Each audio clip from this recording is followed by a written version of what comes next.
Hey everyone, good afternoon all of you. I hope आप सब लोग बहुत अच्छे होंगे। और आज हम सबको पता है आज है टीचर्स डे।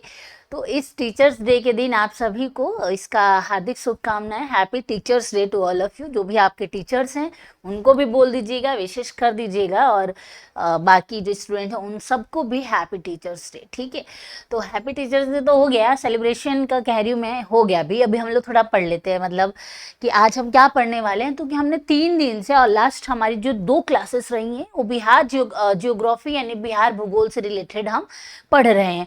तो बिहार भूगोल की जब बात ये हो जाती है, एक सेकेंड, ठीक है। बिहार भूगोल में अगर बात की जाएगी तो हमने क्या बोलते हैं, भौतिक तौर पे आज हम भौतिक संरचनाओं के बारे में बात करेंगे कि बिहार को कितने पार्ट्स में डिवाइड किया गया है, यानी कितने वर्गों में बिहार को विभाजन किया जाता है, किस स्तर पे, कि यानी उसका जो जियोग्राफिकली वो किस वे में बना हुआ है। बिहार की जो सरजमी है, जो जमीन है, वो जियोग्राफिकली कैसी उसकी संरचना है, उसके बारे में जो है आज हम पढ़ने वाले हैं। हमने लास्ट क्लास में बिहार के चट्टानों के बारे में डिस्कस कर लिया था। ठीक है, और पहली क्लास हमारी ऑलमोस्ट पहली क्लास थी, और उससे पहले वाली क्लास में हमने बिहार के क्या बोलते हैं बाकी चीज़ों के बारे में जो है डिस्कस कर लिया था, कि बिहार में कहाँ पे कौन सा जिला है, या इनका सारी चीज़ें हमने कल की क्लास में डिस्कस कर ली थी, मतलब लास्ट क्लास में। आज जो हम बात करने वाले हैं बिहार के भूगोलिक भौतिक संरचना के बारे में, यानी तो हमारा हेडिंग भी वही होना चाहिए ना। अगर देखा जाए तो भौतिक संरचना पे ही हमारा हेडिंग होना चाहिए। तो पहले आप यहाँ पे ना हेडिंग में लिख लीजिएगा बिहार का भौतिक संरचना।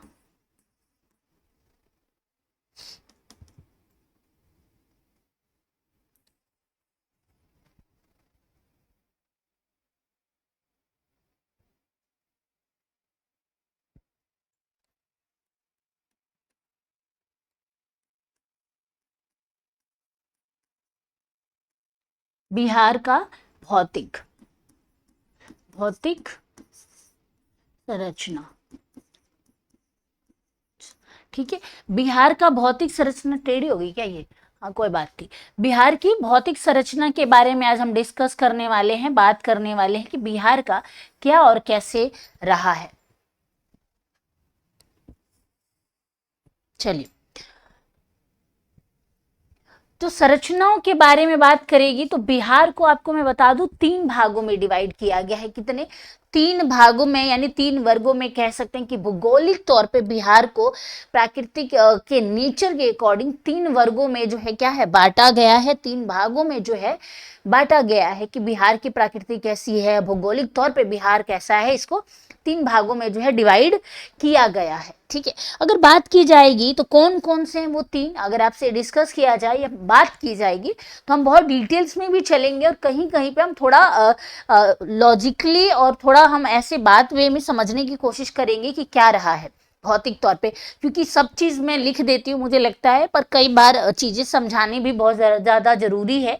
तो जो इम्पोर्टेंट होगी वो मैं लिखवाऊंगी, बाकी जो नहीं भी इम्पोर्टेंट है उसको भी मैं आपको बताऊंगी और समझाऊंगी। क्योंकि मेरा ऐसा मानना है, मैं हर बार आपको क्लास में ये कहती हूँ कि हमें क्वेश्चंस पे तो काम करने हैं, हमें क्वेश्चंस पढ़ने हैं, एमसीक्यूज के क्वेश्चंस हमारे होंगे। लेकिन अगर आप थ्योरी पढ़ते हो तो थ्योरी का फायदा ये होता है कि उससे से रिलेटेड अगर कोई भी क्वेश्चंस आता है तो वो आपका छूटता नहीं है। कई बार हम क्वेश्चंस वाइज चलते हैं तो वो चीज़ें जो है छूट जाती हैं, लेकिन अगर बात की जाएगी थ्योरी के अकॉर्डिंग तो थ्योरी में चीज़ें छूटती नहीं है। ठीक है, चलिए, अगर बात की जाएगी कि बिहार को कितने, तो 3 भागों में बांटा गया है। कितने में? तो बिहार को भौगोलिक तौर पे यहाँ पे लिख लीजिएगा,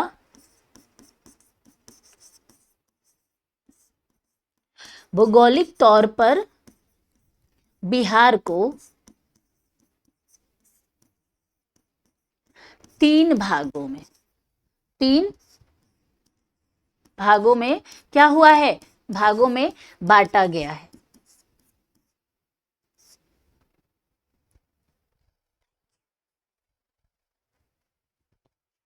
हिट लगा दीजिए।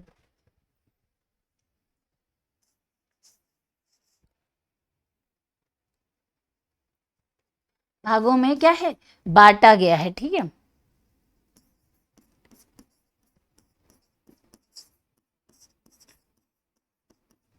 ठीक से।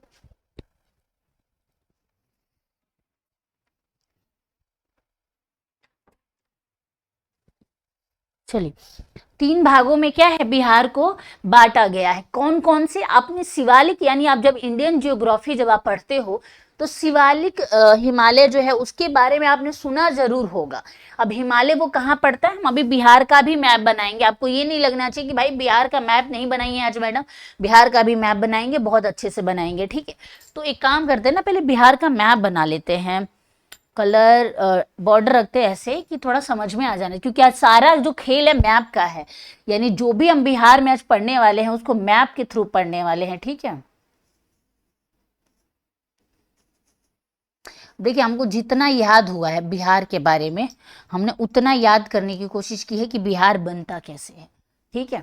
किसी किसी दिन तो बहुत अच्छा बन जाता है और किसी किसी दिन थोड़ा सा रोड़ा हो जाता है, बट ठीक है, बिहार ही तो है।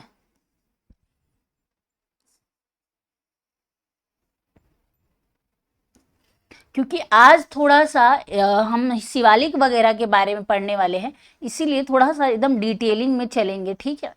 क्योंकि बहुत ज़्यादा ये डिटेलिंग जो मैं इतनी दे रही हूँ, इसके पीछे रीज़न है, पता है। वो रीज़न ये है कि ये जो है क्या बोलते हैं, पूछेगा और हम जब मैपिंग करेंगे तब उसमें ये काम आएगा। ऑलमोस्ट ऑलमोस्ट बहुत ज़्यादा नहीं, ऑलमोस्ट 30% बिहार का जो है मैप ऐसा, 30% नहीं, मतलब मान लो भाई कि 90% तो सेम ही है। थोड़ा सा ही गड़बड़ हुआ होगा बट 90% तो सेम मान लो इसको। तो ये क्या है, हमारा बिहार है। तो बिहार में कुछ चीज़ों पे हम काम करेंगे, तो हम जब पढ़ेंगे तब हम उनके बारे में डिस्कस तो कर ही देंगे, ठीक है। ये एरिया कुछ अलग अलग डिज़ाइन में करेंगे ताकि हमें समझने में थोड़ी सी आसानी हो, ठीक है। और यहाँ से जो है हमारी गंगा जी जो है क्या होती हैं, निकल जाती हैं। क्या निकलती हैं? गंगा जी। ये बॉर्डर जो है हमारा गंगा जी का, याद रखिएगा। गंगा जी को व्हाइट में नहीं बनाते हैं, अलग कलर में बनाते हैं ताकि समझ आ जाए, ब्लैक में रखते हैं इनको, ठीक है। क्योंकि जब हम फिल करेंगे ना तो गंगा जी दिखनी चाहिए हमें। यहाँ से नहीं आती हैं एक्चुअली में, ये आती तो है यहाँ से,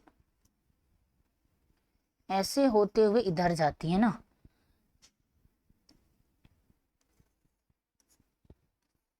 ठीक है, ये क्या हमारी गंगा जी बन गई हैं, तो गंगा जी का, okay okay okay, just wait.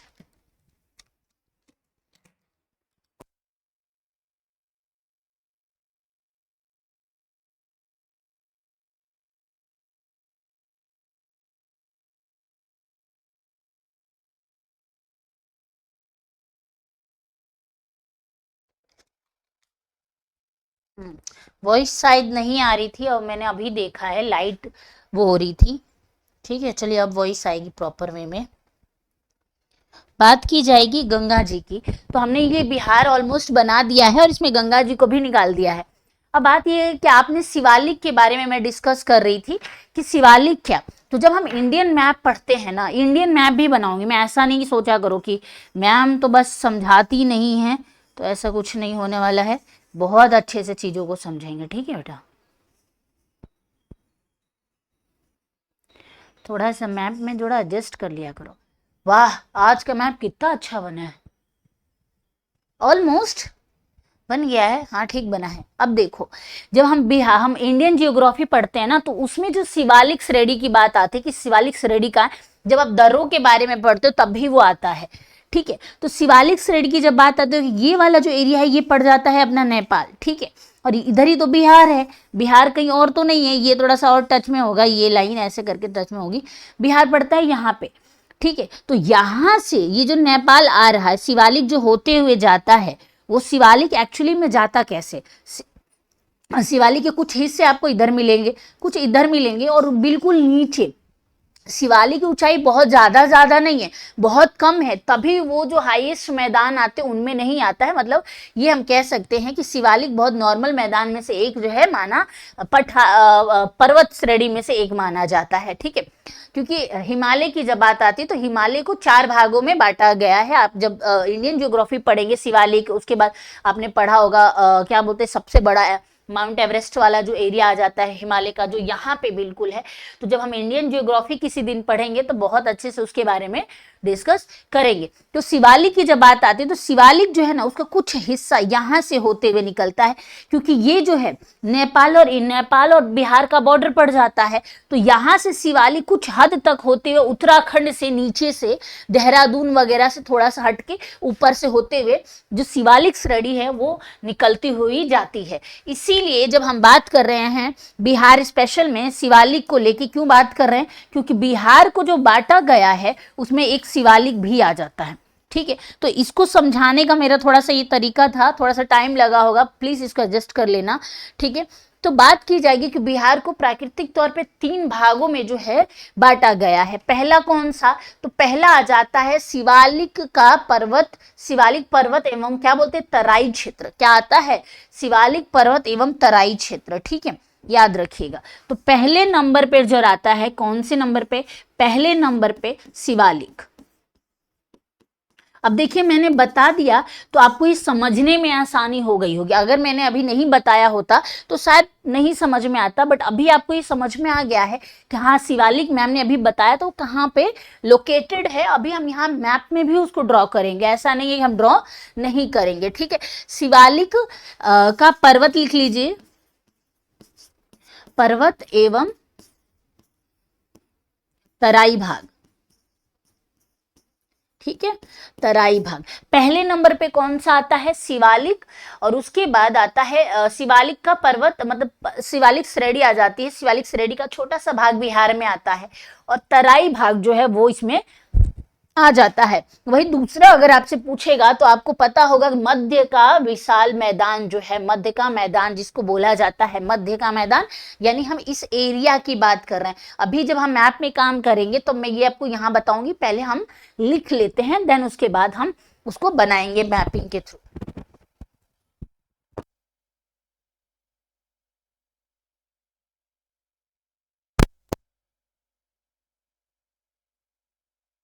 ठीक है, फिर हम उसको बनाएंगे। अगर बात की जाएगी कि शिवालिक की श्रेणी के अलावा कौन सा दूसरे नंबर पे कौन सा है, तो मैंने भी आपको बताया मध्य का। कौन सा, मध्य के जो मैदान है, मध्य का मैदान, मध्य का मैदान जिसको विशाल मैदान भी बोला जाता है।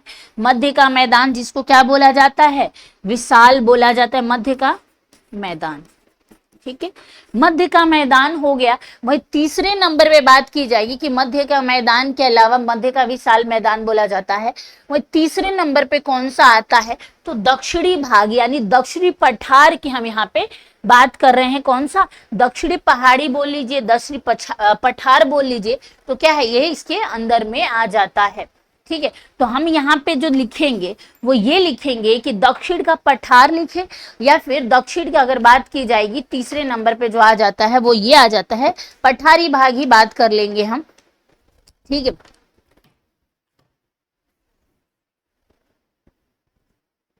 चलिए तो क्या हो जाएगा, दक्षिण का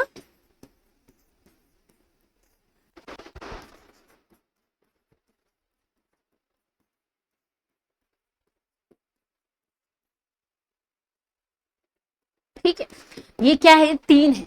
यानी बिहार को प्राकृतिक तौर पे यानी भौतिक संरचनाओं की बात होगी तो 3 भागों में जो है बिहार को डिवाइड किया गया है। और इसके पीछे जो रीजन है, गंगा, हमने जब मैदानों के बारे में थोड़ी सी जब बात की थी हमने, तो हमने इसके बारे में जिक्र भी किया था कि बिहार को बनाने में ना 96% नदियों का बड़ा रोल रहा है।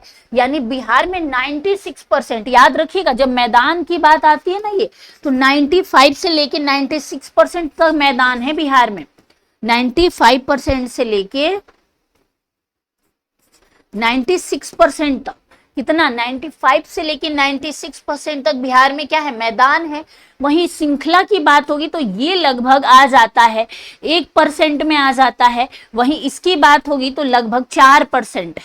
कितने, पहाड़ी क्षेत्रों की बात होगी तो वो 1% में, ये 4% में, तो ऑलमोस्ट 95 से 96% के रेशियो जो है माना जाता है। यानी बहुत कम पहाड़ी क्षेत्र है बिहार में।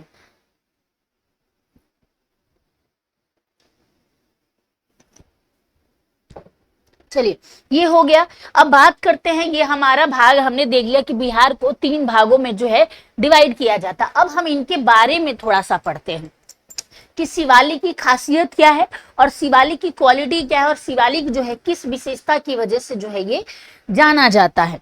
शिवालिक की बात करेंगे यानी तराई क्षेत्र की हम बात कर रहे हैं, शिवालिक एवं तराई भाग की बात कर रहे हैं, तो मैप के अकॉर्डिंग ये कहाँ लोकेटेड है, तो याद रखिएगा ये वाला जो एरिया पड़ता है ना बेटा, ये वाला जो एरिया पड़ता है, क्योंकि यहां से क्या है बिहार नेपाल का ये बॉर्डर है एक तरह से, ये जो है ना ये बॉर्डर जो है नेपाल सीमा है, नेपाल सीमा है ये, ठीक है, नेपाल की सीमा है ये। तो ये जो एरिया पड़ जाती है, ये वाली जो एरिया की हम बात कर रहे हैं, बहुत ज्यादा नहीं, सिर्फ इस एरिया की मैं अगर बात करूंगी तो ये किस में आ जाता है, ये आ जाता है, और यहां से थोड़ा थोड़ा जहां पे मैं डॉट डॉट कर रही हूँ ना वही लीजिएगा समझने के लिए, ठीक है। तो ये क्या है, ये शिवालिक है, शिवालिक, ठीक है। शिवालिक लिख लीजिए, हाँ शिवालिक का पर्वत लिख लीजिए, पर्वत शिवालिक पर्वत, ठीक है, शिवालिक पर्वत है। यही वाला एरिया 1% में आ जाता है, जहां पे कुछ हिस्से के बाद कह लीजिए कि कुछ हिस्से तक पहाड़ों का वो माना जाता है, लेकिन हाँ आप थोड़ा सा ध्यान दोगे तो मैप के अकॉर्डिंग थोड़ा सा इस कॉर्नर पे भी आता है, बहुत थोड़ा सा कॉर्नर पे आता है, लेकिन हमें मोटा मोटी अगर पूछेगा तो ये वाला कॉर्नर जो है आपको याद रखना है, ठीक है। तो ये हम कह सकते हैं कि क्या है, शिवालिक वाली जो है, और यहीं से आपको पता है ना सोन नदी निकलती है, जब हम नदियों के बारे में पढ़ेंगे तो बहुत अच्छे से डिस्कस करेंगे, अभी पहाड़ों और पर्वत श्रृंखला और भौतिक संरचनाएं पढ़ लेते हैं, देन उसके बाद हम जो है बिहार का क्या पढ़ेंगे, नदियों का पढ़ेंगे, तो चीजें आप बहुत अच्छे से समझ में आ जाएंगी कि हाँ शिवालिक के कहाँ से होते हुए जो है क्या निकलती है, सोन नदी निकलती है, तो हम उसके बारे में भी डिस्कस तब करेंगे, ठीक है। चलिए शिवालिक के बारे में अगर बात की जाएगी तो कहा जाता है कि यह स्थानीय किस कारण फेमस है, तो स्थानीय ऊंचाव के कारण। स्थानीय ऊंचाव मतलब, अब देखिए ये जो गंगा नदी है ना, यहाँ से जो नदियां आती हैं वो भी इधर आएंगी, मान लो यहाँ से एक नदी आई इधर आई, वो भी इधर आई, और इसका जो ये है नदी है, और यहाँ से मान लो हाँ इधर से कोई नदी निकल रही है, इधर से कोई नदी निकल रही है, तो वो भी यहीं जाएगी, ठीक है। तो बिहार जो है ना ऐसा नहीं है, बिहार यूं दिखता है, अगर आप बिहार में जाओगे तो ये जो कॉर्नर है ये ऊंचाई पे मिलेगा, ठीक है, हालांकि यहाँ पे पहाड़ी क्षेत्र है थोड़े बहुत, तो यूं है क्योंकि नदियों का ढलान इस तरफ है, नदियों का ढलान इस तरफ होने के कारण यहाँ पे थोड़ा सा मैदानी आ जाता है, और ये वाला भी क्योंकि इधर पठारी एरिया पर जाता है, तो यहाँ से होती, तो बिहार कुछ यूं है, मैं यूं नहीं पूरा समझिएगा, हल्का भुल्का, लेकिन बिहार कुछ यूं है, ठीक है। तो दोनों तरफ से ऊंचाई है, बीच में जो है ये वाला एरिया की हम बात कर रहे हैं, यहाँ पे थोड़ा सा यूं है, टिल्टेड है ये बिहार, ठीक है, इस चीज को समझिएगा। तो अगर बात की जाएगी तो ये तो पठारी में आ जाता है, जब हम पठार के बारे में पढ़ेंगे तब ये वाला भाग पे हम जाएंगे, फिलहाल अब इस पे चलते हैं, किस पे चलते हैं, इस पे चलते हैं, ठीक है, बिहार के इस पे चलते हैं। ये कह सकते हैं कि बिहार की जो संरचनाएं वगैरह है, तो शिवालिक की बात की तो ये किस लिए फेमस है, अपने ऊंचाव के कारण की वजह से फेमस है, क्या है, ऊंचाव के कारण की वजह से फेमस है, ठीक है। और इसको भी 3 श्रेणियों में बांटा गया है, इसको भी क्या है 3 श्रेणियों में बांटा गया, तो वो भी अभी हम डिस्कस करेंगे। यहां तक चीजें आपको समझ में आ गई, ये बताइए।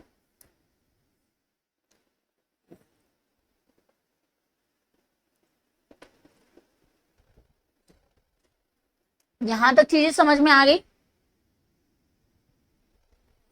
वीडियो को लाइक कर दीजिएगा, शेयर वगैरह कर दीजिए अपने दोस्तों को, एक से मैं भी शेयर कर दूं जरा।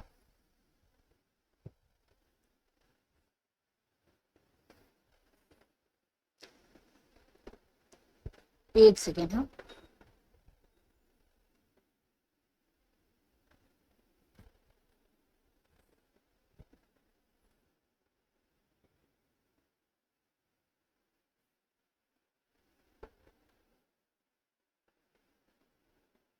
ठीक है, शेयर कर दिया है। अब बात ये आती है, तो इसको पहले हम रफ करते हैं, ठीक है, इसको रफ ऐसे करते हैं कि हमारा शिवालिक भी रह जाएगा, और जब हमें मैदानी की जरूरत पड़ेगी तब हम लिख लेंगे, कोई दिक्कत नहीं है हमें। बस दिक्कत एक ये है कि इसको ऊपर करना है और मैप हमारा जो है ऊपर चला जाएगा, ठीक है, एक सेकेंड, हाँ इतना तो कर ही सकते हैं।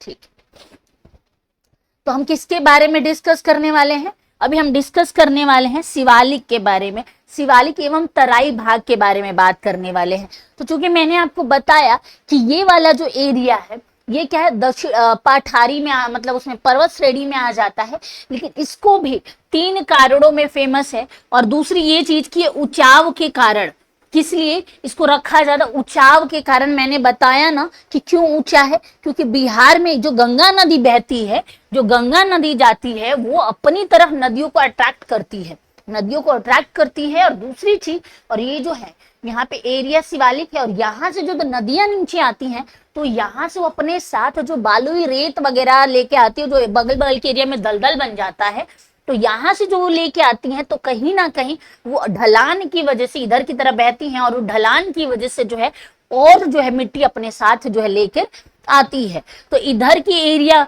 ऊंचाई की वजह से क्या बोलते प्रसिद्ध है। अब बात आती है कि ठीक है ऊंचाई की तो हो गया, लेकिन शिवालिक को फिर इसी चक्कर में ऊंचाव के कारण, ठीक है, ऊंचाव लिखे क्या लिखे, संरचना के अकॉर्डिंग लिख लेते हैं, ठीक है। इसको हम लिखेंगे स्थानीय ऊंचाव। स्थानीय ऊंचाव के कारण जो है क्या है, ये फेमस है, ठीक है। स्थानीय ऊंचाव के कारण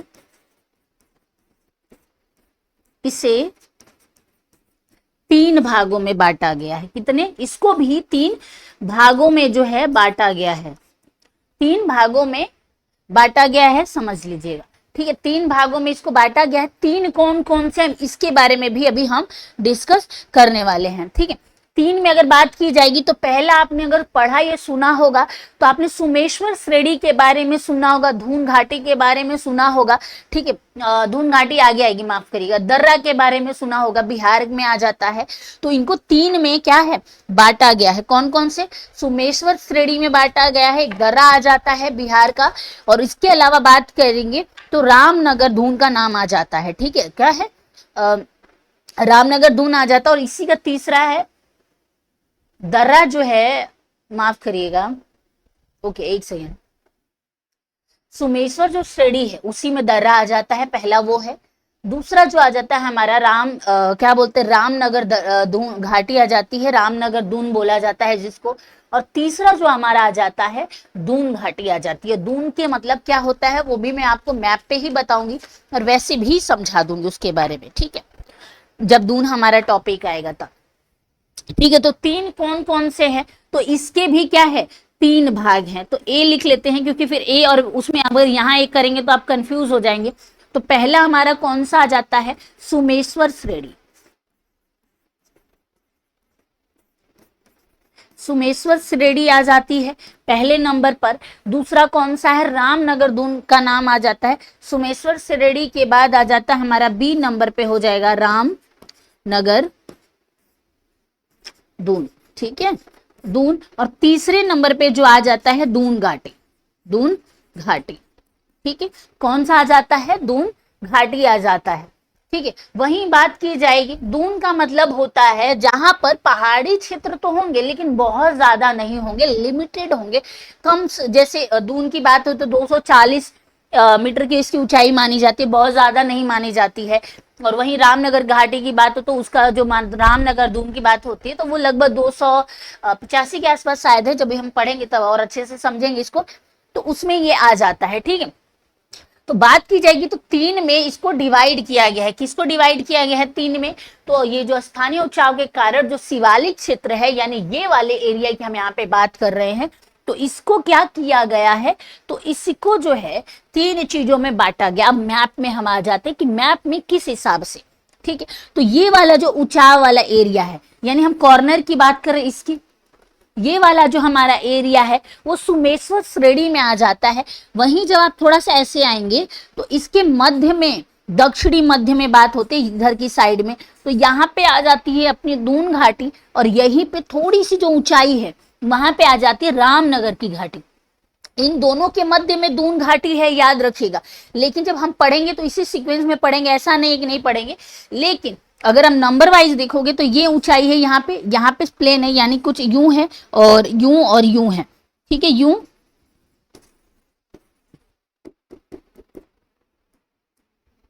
यूं और यूं है,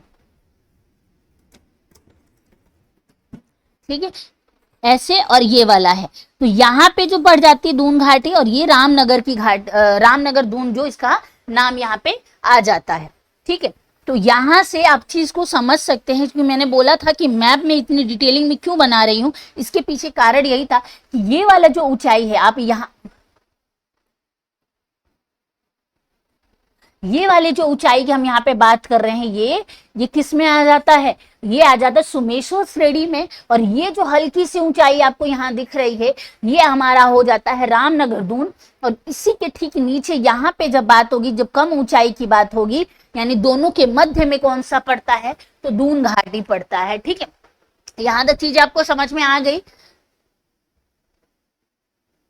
थैंक यू सो मच, ठीक है। तो यहां तक ये चीजें आपको समझ में आ गई। तो अब बात की जाएगी सुमेश्वर श्रेणी के बारे में कि आखिर इस जो श्रेणी है इसकी खासियत क्या है, इसकी क्वालिटी के बारे में अगर हम बात करेंगे तो आपने क्या बोलते हैं, आपने त्रिवेणी नहर के बारे में सुना होगा अक्सर, मूवी वगैरह में और इन के गाने वगैरह में भी त्रिवेणी का नाम आता ही है। तो उसमें त्रिवेणी नहर के बारे में जो है बात कही जाती है। तो जो कहा जाता है कि सुमेश्वर की अगर हम बात करेंगे, क्योंकि अभी हम इसको करेंगे रफ, ठीक है। अब सुमेश्वर घाटी के बारे में जब हम रामनगर में आएंगे तब हम इधर पढ़ेंगे। अभी हम सुमेश्वर क्या बोलते हैं श्रेणी के बारे में डिस्कस करने वाले हैं। तो इसके बारे में अगर बात की जाएगी सुमेश्वर श्रेणी के बारे में कि इसकी खासियत क्या है, तो ये कहाँ पे आ जाता है, ये पश्चिम में त्रिवेणी नहर, कहाँ पे, पश्चिम में, यानी बिहार के पश्चिम की हम यहाँ पे बात कर रहे हैं, पश्चिम की, जहाँ पे त्रिवेणी निकलती है, वहां पर क्या है, इसका ये वाला हिस्सा पड़ जाता है। कहते हैं कि शीर्ष भाग से क्या है, ये भिखान पठोरा का भी आपने नाम सुना होगा कि त्रिवेणी नहर के शीर्ष भाग से, त्रिवेणी नहर के शीर्ष भाग से भिखना ठोरा जो ठेरो, भिखना ठोरो जो है, वहां पे क्या बोलते हैं, वहां से लगभग 75 किलोमीटर क्या है लंबे तथा 5 से 6 किलोमीटर चौड़े क्षेत्र में ये विस्तृत है। यानी इसकी जो चौड़ाई की बात हम कर रहे हैं वो ज्यादा नहीं है, 5 से 6 किलोमीटर की इसकी चौड़ाई है। तो अगर इसकी लंबाई की बात कर लेंगे हम पहले, लंबाई अगर आपसे पूछेगा कि इसकी लंबाई कितनी है, तो वो आपको याद रखना है कितनी, 75 किलोमीटर, कितना, 75 किलोमीटर आपको जो है याद रखना है। वहीं अगर बात की जाएगी इसकी चौड़ाई की, ठीक है, लेंथ एंड ब्रेथ जिसको इंग्लिश में बोला जाता है, चौड़ाई की, तो इसमें जो है इसका कितना, 5 to 6 किलोमीटर, 5 to 6 किलोमीटर जो है वो माना जाता है कि क्या है, इसकी चौड़ाई है। बहुत ज्यादा नहीं है, लेकिन 5 से 6 किलोमीटर की क्या है, इसकी चौड़ाई है। लंबाई की बात की जाएगी तो कितनी है, 75 किलोमीटर जो है लगभग मानी जाती है। यानी अब बात आती है कि निकलता कहाँ से है। तो जब आपको बात आएगी कि पश्चिम बिहार में, कहाँ पे, बिहार के पश्चिमी भाग की हम यहाँ पे बात करें, बिहार के पश्चिमी भाग से, ठीक है, क्या होता है, पश्चिमी भाग से ये निकलता है, पश्चिमी भाग से निकलता है त्रिवेणी नहर से, त्रिवेणी, ठीक है, त्रिवेणी नहर जो होती है, त्रिवेणी जो नहर होती है वहां से क्या है, ये निकलता है।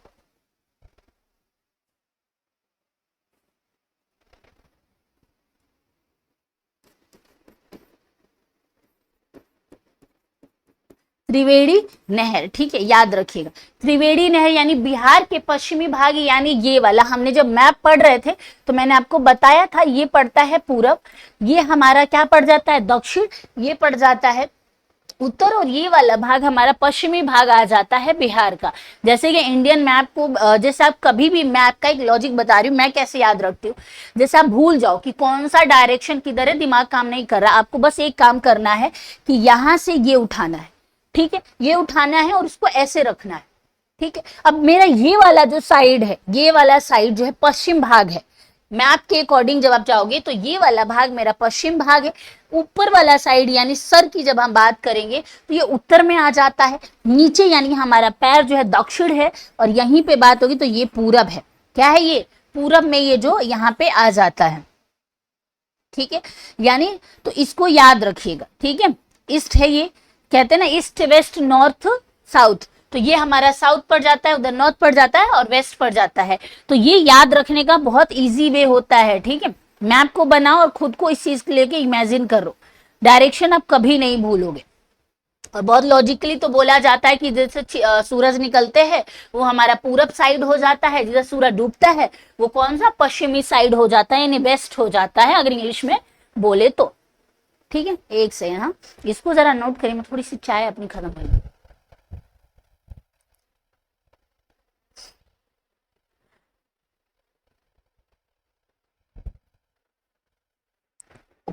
ठीक है, बात होगी कि बिहार की कहां पे, बिहार का भाग जो है पश्चिमी भाग की त्रिवेणी नहर जो है, त्रिवेणी नहर का नाम आ जाता है।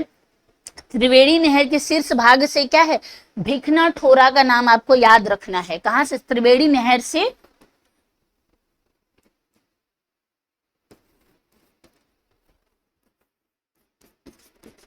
शीर्ष भाग से भिखना ठोरो, कहां पे, भिखना ठोरो आपको याद रखना है। भिखना ठोरो से लगभग कितना, भिखना ठोरो तक, भिखना ठोरो तक जो है क्या है, कितनी इसकी लंबाई है, लगभग 75 किलोमीटर की लंबाई से होते हुए ये गुजरता है। लंबा तथा इतने चौड़े क्षेत्र में भिखना तक क्या है, इसका विस्तार हो रखा है। क्या हो रखा है, इसका विस्तार हो रखा है। अगर बात की जाएगी तो सुमेश्वर श्रेणी की हम यहाँ पे बात कर रहे थे। अब बात आती है कि जो शीर्ष भाग है वो बाकी जो एरिया है, आपने ये वाला तो देख लिया, लेकिन जो इसकी बाकी जो एरिया है वो क्या, बिहार और नेपाल के बॉर्डर को साझा करती है। मैंने पहले भी बोला कि यहाँ से जो होके क्या निकलता है, बिहार और नेपाल का बॉर्डर निकलता है, तो ये भी तो इसमें आएगा ना, तो कहीं ना कहीं उसका नाम भी जो है नेपाल का इंक्लूडेड हमें करना पड़ेगा। तो शीर्ष भाग क्या है, नेपाल और बिहार का जो बॉर्डर सीमा है उन दोनों के बीच में है। कहाँ पे है, उन दोनों के बीच में जो है ये लोकेटेड है। बिहार और नेपाल का जो सीमा बॉर्डर पड़ती है उन दोनों के बीच में जो है ये लोकेटेड है, यानी स्थिति है इस, ठीक है, सीमा के रूप में ये काम करता है। और सर्वोच्च चोटी अगर इसके बारे में पूछी जाएगी तो दो चीजें याद रखना। अब दो डाटा आपको मिलेंगे और कहा जाता है कि इसकी सबसे ऊंची चोटी, यानी इस वाले, ये मैप में मत जाइएगा, लेकिन ये सबसे ऊंची चोटी मानी जाती है। तो इसकी सबसे ऊंची चोटी कितनी की ऊंचाई हो उसकी,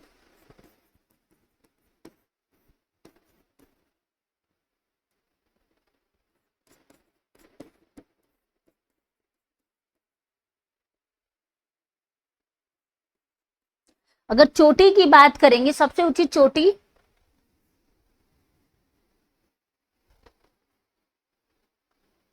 की ऊंचाई, हाँ सबसे ऊंची चोटी की ऊंचाई की बात करें ना कितनी है, तो देखिए इसकी कहीं पे अगर आप देखोगे तो कितनी, 880 बताएगा। 880 मीटर जो है इसकी ऊंचाई जो है वो बताता है, कितनी, 880 मीटर। लेकिन अपडेटेड में कई बार जो लोग इसको बताते हैं तो वो भी आपको याद रखना है, 874, कितना, 874 मीटर जो है आपको याद रखना है, ठीक है।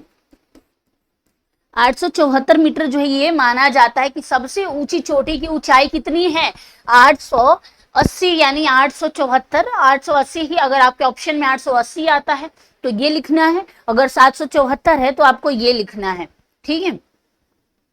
क्या लिखना है, ये लिखना है, इतने मीटर की जो है इसकी ऊंचाई जो है वो मानी जाती है सुमेश्वर श्रेणी की। अब बारी आती है इसकी आगे की। अगर हम आगे चलेंगे, आगे की बारे में बात करेंगे कि आगे क्या है इसका और कैसे कैसे है। सुमेश्वर चोटी तो हो गई, अब बारी आती है इसका एक दर्रा भी है, यहाँ से होते हुए दर्रा निकलता है। दर्रा के बारे में आप सबको ऑलमोस्ट पता होगा, और नहीं पता है तो भी मैं बता देती हूँ दर्रे क्या होते हैं।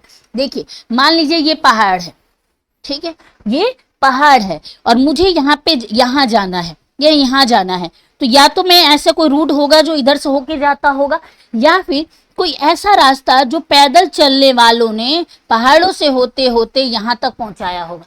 तो जो पहाड़ों के बीच में, जो बहुत पक्का भी नहीं है बहुत कच्चा भी नहीं है, जो पहाड़ों के बीच में से होता हुआ कोई रास्ता जो निकलता है उसको क्या बोला जाता है, दर्रा बोला जाता है। तो इस जब सुमेश्वर श्रेणी की बात आती है तो इसमें दर्रों की भी स्थिति के बारे में जो है बात की जाती है कि यहाँ पे क्या है, दर्रा जो है वो भी स्थित है।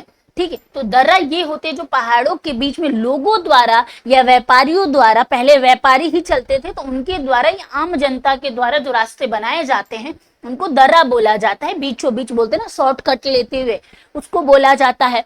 और अगर आपका कोई दोस्त या जानने वाला जो है पहाड़ी होगा तो आपने अक्सर देखा, वो वीडियो भी डालते रहते कि वो कहीं जाना होता है तो बीच बीच में से, पहाड़ियों में से इतने चौड़े चौड़े रास्ते से, ज्यादा नहीं इतने ही उससे होते वो लोग जाते हैं। ठीक है, तो वो जो होता है वो एक तरह से दर्रा ही है, लेकिन छोटा मोटा है। लेकिन जो बड़े दर्रे होते हैं जो बिजनेस के लिए स्पेशली होता है, या फिर आप लोगों ने एक अच्छा सा एग्जाम्पल देती हूँ, आप में से बहुत बच्चों ने शाहरुख खान की मूवी आई थी डंकी, बहुत सारे बच्चों ने डंकी देखी होगी। तो डंकी जो मूवी आई थी उसमें कुछ पहाड़ी एरिया भी आपने देखा होगा, जब वो अफगानिस्तान वाला बॉर्डर क्रॉस कर रहे थे तो वहां पे आपने देखा होगा कि वहां से होते हुए जो वो निकलते हैं तो वहां पे पहाड़ों के बीच में दर्रे बने हुए थे। इससे तो वो अगर आप रिकॉल कर पाओगे तो आपको समझ में आ जाएगा। और बहुत सारी पुरानी फिल्में आपने देखी होगी जिसमें युद्ध वगैरह होते थे, तो ज्यादातर वो पहाड़ों के बीच में होते थे। क्या होते थे? पहाड़ों के बीच में होते थे। तो वहां पे जब सेना आके लड़ती थी ना, तो कोई सेना पहाड़ पे से आके कूद जाता था, बीच पीछे छिपा होता था पहाड़ के पीछे, तो वहां पे छोटे छोटे रास्ते भी बने होते, वो दर्रे की कैटेगरी में आ जाते हैं। ठीक है, चलिए टॉपिक तो समझा दिया। अब देखिए सुमेश्वर श्रेणी की जब हम बात करेंगे तो इसमें दर्रे भी शामिल हैं, क्योंकि ये पहाड़ी श्रेणी है। तो इस श्रेणी में हम दर्रों के बारे में बात करेंगे कि इसमें कौन कौन से दर्रों का नाम आता है। ठीक है, कौन कौन से दर्रे जो हैं इसमें शामिल हैं, तो हम यहां लिख देते हैं क्योंकि मैप हमारा बहुत ऊपर चला जाएगा ना। हाँ, अगर बात की जाएगी दर्रों के बारे में कि कौन कौन से दर्रों, मतलब दर्रा कहते हैं नॉर्मली, मैं दर्रों इसलिए कह रही हूँ क्योंकि बहुत सारे दर्रों की हम यहाँ पे बात कर रहे हैं। तो मैंने अभी बताया था, एक नाम आपने सुना होगा भिखना ठोरा का। क्या है? भिखना ठोरा भी एक दर्रा है। सुमेश्वर श्रेणी भी सुमेश्वर दर्रा एक आ जाता है। और तीसरा मरवात दर्रा के बारे में अगर आपने बिहार में कभी एग्जाम दिया होगा या पढ़ा होगा तो आपने सुना होगा। किसके बारे में? मरवात दर्रा के बारे में। जो तीन प्रमुख दर्रे जो है माने जाते हैं, जो नदियों के अपवाद के कारण बनते हैं। क्या है? जो नदियों के अपवाद के कारण बनते हैं। तो हम यहाँ लिख लेंगे दर्रों के बारे में, यानी दर्रा जो होता है वो क्या होता है। अगर इसके बारे में बात की जाएगी कौन कौन से प्रमुख दर्रे हैं, तो प्रमुख दर्रों के बारे में बात की जाएगी।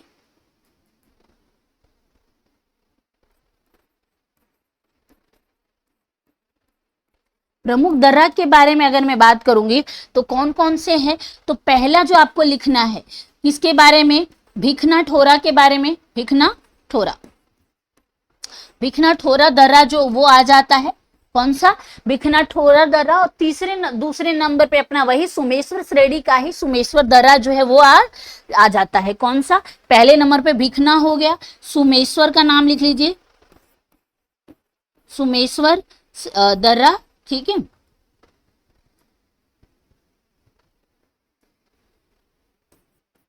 सुमेश्वर दर्रा। वहीं तीसरा अगर बात करेंगे तो मरवात का नाम आपको याद रखना है। किसका? मरवात का नाम जो है आपको याद रखना है, मरवात दर्रा। ये क्या है? ये प्रमुख दर्रे हैं। कहाँ के? बिहार के। अब ये बनते कैसे हैं ये दर्रे? अगर इन दर्रों के बारे में बात की जाएगी कि ये दर्रा बनते कैसे हैं, तो ये नदियों के अपवाद के कारण बनते हैं।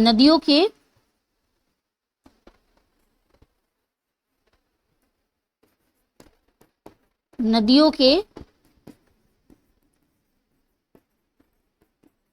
अपवाद के कारण दर्रा बनता है। ठीक है, नदियों के अपवाद के कारण क्या बनता है? नदियों के अपवाद के कारण जो है वो दर्रा बनता है। यानी तीन प्रमुख दर्रों के बारे में बात करें तो भिखना ठोरा आ जाता है। सुमेश्वर श्रेणी का नाम आपको याद रखना है। किसका? सुमेश्वर श्रेणी के बारे में हम बात कर रहे हैं। और तीसरा सुमेश्वर दर्रा और तीसरा मरवात दर्रे का जो है आपको नाम याद रखना है, जो नदियों के अपवाद के कारण जो है क्या है ये बनते हैं। यानी इन तीन दर्रों के नाम जो है आपको याद रखने हैं। ठीक है, वहीं बात की जाएगी जब तक इसको एक सेकंड आप नोट डाउन करिए। हाँ,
सॉरी इसके लिए। हाँ, चलिए बात करते हैं क्या अब इसके बारे में। हो गया सुमेश्वर श्रेणी की अगर बात होगी तो ऑलमोस्ट हमने सुमेश्वर श्रेणी के बारे में जो है डिस्कस कर लिया है। ठीक है, अब बारी आती है अगले टॉपिक की। ठीक है, और इसको मैं खत्म तो कर दूं, दिक्कत ये है ना पेज अलग ले लेते हैं ना, मिटाना क्यों है, पर मैप बनाना पड़ेगा फिर मुझे। कोई नहीं, जब जरूरत होगी तब मैप बनाएंगे अब। ठीक है, बना लेंगे फिर से। ठीक है, अगर बात की जाएगी तो दूसरे नंबर पे, अच्छा हाँ यहाँ पे सी होना चाहिए था ना, बी।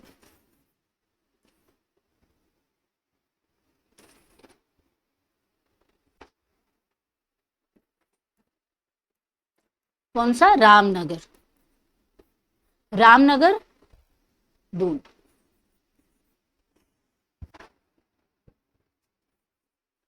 ठीक है, रामनगर दून के बारे में अगर हम बात करेंगे तो दून मैंने आपको बताया, आपने देहरादून का नाम सुना होगा।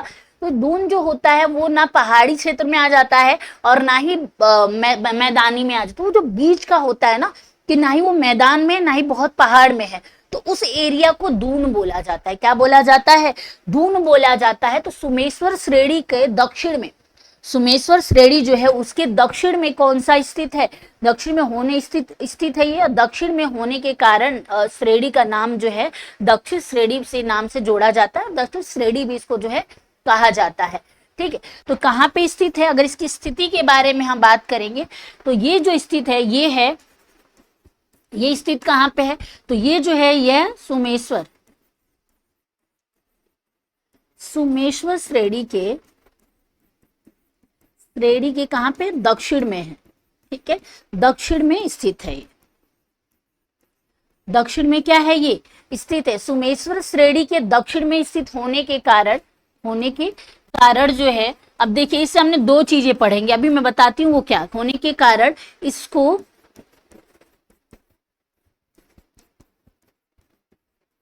दक्षिण श्रेणी भी बोलते हैं। ठीक है, श्रेणी भी कहते हैं। ठीक है, अब मैंने दो चीजों के बारे में जिक्र करा कि इसमें हमने दो चीजें कवर की। वो दो चीजें क्या थी? पहली ये कि सुमेश्वर श्रेणी के कहां पे स्थित है? ये दक्षिण में स्थित है। सुमेश्वर श्रेणी की हम बात करें, बिहार के दक्षिण की बात नहीं करें, सुमेश्वर श्रेणी के दक्षिण में स्थित है ये। जिस वजह से मैंने आपको पहले ही बताया था, जो पहाड़ होते हैं तो इनमें जो, जैसे बहुत बड़ा पहाड़ है, इसके नीचे कोई छोटा सा पहाड़ जो है यूं है, तो ये वाला जो आ जाएगा ये क्या आ जाता है? ये दून घाटी में आ जाता है, दून में आ जाता है। और जो थोड़ा इससे भी कम होगा, जो इससे भी कम होगा, जहां पे पहाड़ी क्षेत्र तो है लेकिन वो उससे भी कम है, तो वो क्या आ जाता है? दून घाटी जिसको बोला जाता है। तो रामनगर दून को क्या बोला जाता है? दक्षिण श्रेणी के नाम से भी जाना जाता है। यानी इसके अन्य नाम की बात, इसकी वही लंबाई की बात करेंगे कि मतलब माफ करिएगा, ऊंचाई की बात करेंगे कि इसकी ऊंचाई कितनी है। तो 214 वर्ग किलोमीटर। कितनी? इसकी 214 वर्ग किलोमीटर क्या है? ये इतने क्षेत्रों में जो है ये फैला हुआ है। ठीक है, और इसकी ऊंचाई जो है 240 मीटर है। मैंने स्टार्टिंग में एक बार इसके बारे में आपको डिस्कस भी किया था। ठीक है, तो कितने वर्ग में फैला हुआ है? 214 किलोमीटर वर्ग जो है, 214 वर्ग।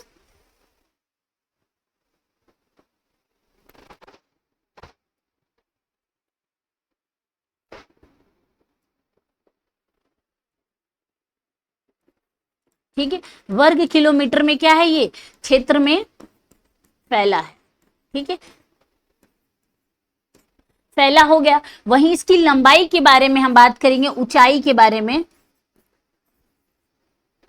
ऊंचाई कितनी है? 240 मीटर है। कितनी? 240 मीटर इसकी, लगभग 240 मीटर ऊंचाई जो है इसकी मानी जाती है। कि इसकी ऊंचाई जो है 240, यानी जो छोटे छोटे, क्योंकि बहुत ऊंचे नहीं, छोटे छोटे जो पहाड़ है उन पहाड़ों के कारण जो उसकी सबसे ऊंची जो चोटी होगी, यानी ये तो हो जाते हैं बड़े, छोटे छोटे पहाड़ यानी ये वाले। अब इनमें से जो सबसे ऊंची मान लो ये होगी, ये जो है यहाँ तक है, ये सबसे ऊंची होगी। तो जो इसमें जो सबसे ऊंची चोटी है वो 240 मीटर ऊंची मानी जाती है। कितनी? 240 मीटर ऊंची वो मानी जाती है। वहीं बात की जाएगी कि इसकी, ये तो हो गया।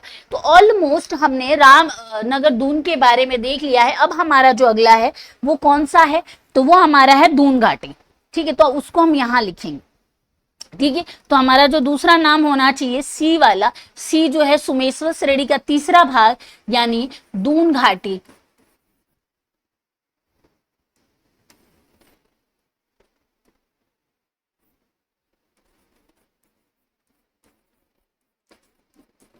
दून घाटी, ठीक है। दून घाटी के बारे में मैंने आपको दून बता दिया, आपने देहरादून से याद रखना कि जो बीच का होता है उसको बोला जाता है, ठीक है। तो इसका अन्य नाम भी है, और अन्य नाम कहाँ है वो भी हम आगे बताएंगे। उसे मैं आपको अभी भी बता देती हूँ, हरहरा बोला जाता है, हरहा बोला जाता है, ठीक है।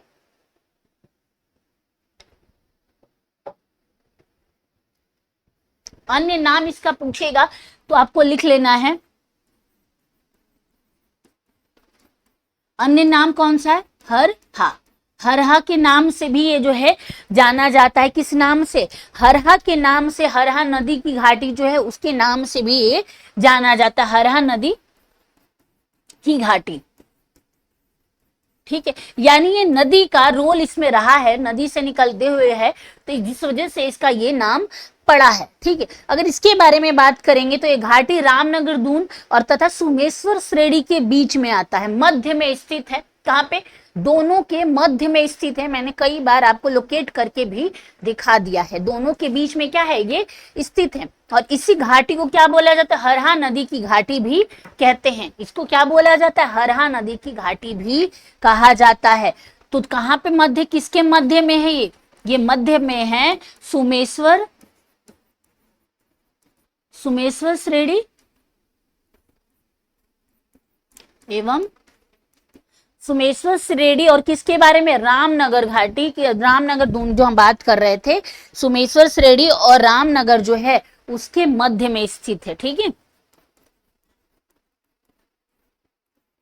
दून के मध्य में जो है ये स्थित है, अगर इसके बारे में बात की जाएगी। अब इससे रिलेटेड क्या रह गया है, तो इससे रिलेटेड अगर हम बात करेंगे तो इस घाटी को कहा जाता है कि लगभग इसकी जो क्या बोला जाता है कि लंबाई कितनी है, तो इसकी लंबाई 214 किलोमीटर मानी जाती है। कितनी? इसकी जो लंबाई की अगर हम बात करेंगे तो 214 किलोमीटर मानी जाती है। और गंगा की जलोढ़ जो नदियां हैं, यानी माफ करिए, गंगा के जो जलोढ़ क्या बोलते हैं मैदान है, उनकी ऊंचाई में ये कुछ हिस्से में आ जाता है, ठीक है।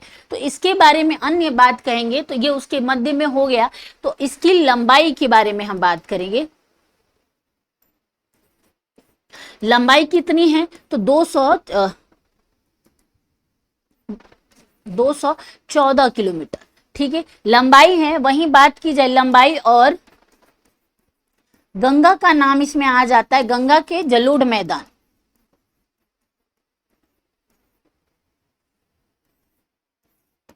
जलोढ़ मैदान, ठीक है। मैदान के मध्य में है, मैदान के मध्य में, या मैदान के कुछ हिस्से लिख लीजिए इस पे,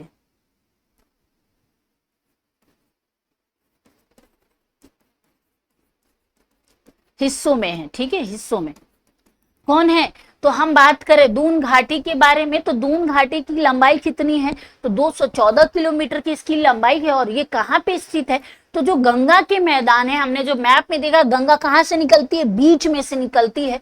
तो उसके जो जलोढ़ मैदान है उन्हीं के बीच में से होता हुआ क्या निकलता है, तो निकलता है अपना दून घाटी जो है उसके अंदर में आ जाती है, जिसकी लंबाई 214 किलोमीटर है, ठीक है। ये हो गया हमारा पहला सुमेश्वर श्रेणी के 3 पार्टों के बारे में हमने जो है डिस्कस कर लिया है। दूसरे नंबर पे क्या था, सुमेश्वर श्रेणी हमने बताया था कि बिहार को भौतिक संरचना के अकॉर्डिंग 3 भागों में जो बांटा गया है। तो पहला कौन सा था, तो पहला आ जा रहा था हमारा सुमेश्वर श्रेणी आ रहा था। दूसरे नंबर पे कौन सा था, तो दूसरे नंबर पे बिहार के मैदानी क्षेत्र आ रहे थे। कौन से? बिहार के मैदानी क्षेत्र आ रहे थे। और वही उसको भी 2 भागों में बांटा गया, उत्तरी मैदान जिसको बोला जाता है और दक्षिणी मैदान जिसको बोला जाता है, ठीक है। तो कुछ चीजें मैं आपको समराइज कर देती हूँ, क्योंकि ये टॉपिक हम कल की क्लास में पढ़ेंगे, आज में नहीं पढ़ेंगे, पर मैं फिर भी आपको बता देती हूँ। बिहार का अगर बात की जाएगी तो 2 भागों में, दक्षिणी और उत्तरी और दक्षिणी भागों में जो है दूसरा वाला यानी बिहार के मैदान को डिवाइड किया गया है। और बिहार में 96% क्या है, मैदानी क्षेत्र पाए जाते हैं। और वहीं बात की जाएगी तो सबसे उपजाऊ क्षेत्रों में से भी एक माना जाता है। क्यों? क्योंकि आप सबको पता है कि नदी जो है उत्तर प्रदेश से होती हुई निकलती है, ठीक है, गंगा नदी। और जब वो आती है तो नदियों का भी बहाव ऐसा ही है, कुछ नदियों का जल तंत्र जो है वो भी कुछ ऐसा ही है। तो इस एरिया में ये मैदानी क्षेत्र है, तो इस एरिया में जो भी जगह है वो सबसे ज्यादा उपजाऊ मानी जाती है। और उपजाऊ की जब बात की जाएगी तो बढ़िया तो है, लेकिन इसकी साइड इफेक्ट ये है, उपजाऊ होने की वजह तो अच्छी है, लेकिन प्रॉब्लम ये है कि इस वजह से इस एरिया में बाढ़ की शंका भी बहुत ज्यादा रहती है। अगर गंगा की सहायक नदियां सूख जाए या कोई पानी का सूखा हो जाए तो इस एरिया में सूखा भी पड़ने का ज्यादा रहता है, यानी बाढ़ आने के बाद सूखा आना निश्चित हो जाता है। उसके बाद कहीं ना कहीं ये जो लोग बोलते हैं ना बिहार जो कि इतनी गरीबी क्यों है, बिहार में इतनी गरीबी क्यों है, उसके पीछे जो है ये नदियों का जल तंत्र है। क्या है, नदियों का जो जल तंत्र है जो लोगों को डेवलप होते होते रह जाते। अगर कोई व्यक्ति है बिहार में, इस लेवल पे बाढ़ आती है कि अगर किसी का 2-3 फ्लोर का घर है वो पूरा डूब जाता है, 2nd फ्लोर तक पानी आ जाता है, इस लेवल पे बाढ़ आती है, तो सोच के देखो उस घर में क्या ही बचता होगा।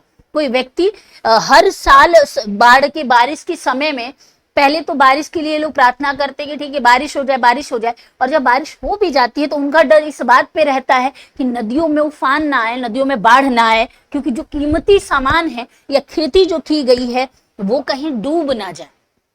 ठीक है, जिस वजह से कहीं ना कहीं ये चीजें जो है बिहार को बर्बाद करने में कह लीजिए या लोगों की तरफ जो ट्रैक करती हैं अपनी तरफ, वो ये नदियों का ही कारण है जो ये बताती है कि बिहार में गरीबी क्यों है। हालांकि इस पे काम किया जा सकता है, अगर बिहार गवर्नमेंट अगर इस पे ध्यान दिया देगी तो यहाँ पे बहुत सारे बांधों का निर्माण कर सकते हैं। ठीक है, यहाँ पे बहुत सारे बांधों का निर्माण हो सकता है, टेक्नोलॉजी इतनी आगे बढ़ चुकी है, लेकिन प्रॉब्लम यह है कि बिहार गवर्नमेंट ही नहीं चाहती। ठीक है, आराम से वहां बांध बना के आप बिहार को चला सकते हो, कोई प्रॉब्लम नहीं है। बिहार में फिर शायद बाढ़ भी ना आए, लेकिन दिक्कत क्या है कि बिहार में चुनाव का मुद्दा ही बाढ़ होता है। अगर कोई नई गवर्नमेंट आती है या कोई व्यक्ति जो है चुनाव में खड़ा होता है तो वो भी बिहार की बाढ़ का ही नाम लेके खड़ा होता है कि बाबू भैया हमको वोट दो, हम तुम्हारे गांव में राहत लाएंगे, हम यहाँ बाढ़ से तुमको बचाएंगे। ठीक है, वो लोग क्या करते हैं, वो लोग इसी के नाम पे वोट मांगते हैं, लेकिन वो अपना काम भी नहीं करते हैं। ठीक है, तो ये रहा। तो कल हम पठार और मैदानी क्षेत्रों के बारे में बात करेंगे, और कल वो खत्म भी माफ करिएगा, कल तो सैटरडे है ना, सैटरडे, कल मंडे को, सॉरी मंडे की जब हमारी क्लास होगी, अगली क्लास हमारी जब भी होगी तब हम इसके बारे में जो है डिस्कस करेंगे कि बिहार का क्या क्या है, और जब जल तंत्र के बारे में भी हम पढ़ेंगे और मृदाओं के बारे में भी पढ़ेंगे, बिहार में स्पेशल मृदा कौन कौन सी है उनके बारे में भी हम अगली क्लास में डिस्कस करेंगे। चलिए मिलते हैं अगली क्लास में, आज के लिए इतना ही, धन्यवाद। और आप सभी को अगेन हैप्पी टीचर्स डे, अपने सारे टीचर्स को विश करो। और यूट्यूब पे भी बहुत बवाल कटा हुआ है तो इस पे ज्यादा इसको मत ध्यान दिया करो, क्योंकि मुझे लगता है कि सारे टीचर्स इक्वल होते हैं, वो सब अपने हिसाब से बहुत मेहनत करते हैं, लेकिन ऑन कैमरा और ऑफ कैमरा में बहुत फर्क होता है, इस बात को ध्यान रखना। ठीक है, क्योंकि कई बार हम बहुत सारी चीजें जो है वो भूल जाते हैं, और किसी की थोड़ी सी बातों में आने की वजह से किसी की डिसरिस्पेक्ट कर देते हैं, बहुत ज्यादा बोल देते हैं। तो हमें ये ध्यान रखना चाहिए कि हम पढ़ने वाले बच्चे हैं, हमें ऐसे किसी के बारे में भी नहीं बोलना चाहिए। ठीक है, मैं बिल्कुल ठीक हूँ, बिल्कुल मैंने पहचान लिया, आपको कैसे भूल सकते हैं। आप हर रोज आते हैं, एक अपडेट देते हैं और चले जाते हैं। ठीक है, तो चलिए मिलेंगे अगली क्लास में, आज के लिए इतना ही, धन्यवाद।